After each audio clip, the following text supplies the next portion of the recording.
Debt is a term that has been quite notorious recently. It has been politicized many times throughout one's country. Its positive impacts have been shunned, and people have only looked to the fallacies and negative impacts it brings. After all, debt has caused many financial collapses, and some Western nations have even downplayed the use of it due to a term called debt trap. In the Philippines, these are seen throughout. It has accumulated loads of debt. It has been noted to be a headache throughout history. However, while that may be true, we should not shy away from the fact that debt is an instrument when used properly will promote economic growth and not the other way around. The Philippines, on the other hand, is intertwined in both scenarios. Debt has been improperly used, but also cited as one of the country's economic drivers. Amongst the forms of debt the country has leveraged over time was external debt, one of the most notorious debt instruments. However, being so unfavored, it has still constructed many infrastructures and crafted many programs. But the question still lies for the country: was it the best choice? Will using debt to construct infrastructures bear fruit? Well, to understand where the misconception of debt lies, we must first go back to the history of the Philippines. The Philippines has a long history of using external debt, but what caused the country's demise was during the 1970s. In 1975, the government had amassed an external debt of over $4.1 billion. This figure was pretty high, as the country only had a GDP of around $16 billion, which shows that its external debt is around a quarter of its GDP. But the problem is yet to be seen. Its external debt would double to $8.2 billion in 2 years. However, its GDP would not grow as much and only be about $22 billion.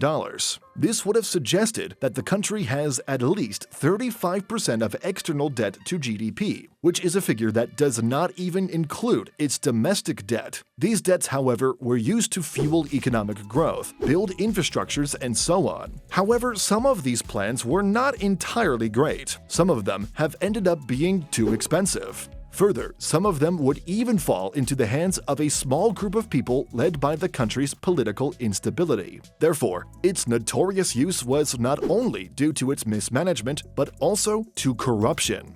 This, however, was not the end of the story. The country's external debt would rise from around 35% of GDP to over 60% by 1990, only to rise to a high of over 70% by 2003. Foreign debt has then been aligned with problems rather than economic benefits. These external debts have indeed harmed the country and its government revenues, since they were using some of the money they generated to repay the debts they had gotten over those decades. This is not to shun that all of the external debt of the Philippines was completely bad. It still has a lot to say in the economy of the Philippines: bridges, railways, roads, schools, medical centers, and the long list goes on. The fear of foreign debt should then be pointed out to its connection with mismanagement and political corruption. However, while these have indeed plagued the country's economic growth in the past, is it still true in today's landscape? Have we still not learned from the decade-long fallacies? Well, let us take a close look at what the data says. According to the latest data published by the Central Bank of the Philippines, the government right now only has around $109 billion worth of external debt, which is roughly 27% of the country's GDP. Remember, it was 70% back in 2003. Therefore, it should already tell us that the days when the external debt was weighing down the economy of the Philippines are now gone. Yet, the fear is still embedded in the country and is continuously being politicized. So how did the government fix its external debt problem? Simple. The country grew. The country grew far faster than how much it could borrow. Its overall external debt increased from $75 billion in 2011 to over $109 billion by the latest data in 2022, but its GDP grew faster. Was it due to the infrastructures built in the 1970s to the 21st century? It could be part of the story, but we should understand that the Philippines has a very low external debt to GDP today. However, this external debt is not even the entire story yet. There is no clear data on what the specific details there are about the external debt in the 1970s or around the start of the 21st century. But today, we can see it due to the transparency the central bank has given its society. The entire $109 billion external debt of the Philippines is far lower than most people think. $109 billion is composed of both the public and private sectors. This means that the figure is shared by what these private corporations borrow and what the government borrows. This data is not presented as far as we know back in those decades. But anyway, among the $109 billion, only $67 billion belong to the government, which indicates that the Philippines has a far lower external debt than is held by its government. The remaining $42 billion belong to the private sector. If we take a closer look at these data, the $67 billion the government holds are held from two categories. The first is from multilateral institutions, meaning the likes of the Asian Development Bank, the International Monetary Finance, and so on. These multilateral have collectively loaned $28.7 billion to the Philippines, where the most came from the Asian Development Bank. From a bilateral standpoint, meaning country to country, the largest creditor to the Philippines is Japan, which has an estimated lending amount to be around $14.8 billion.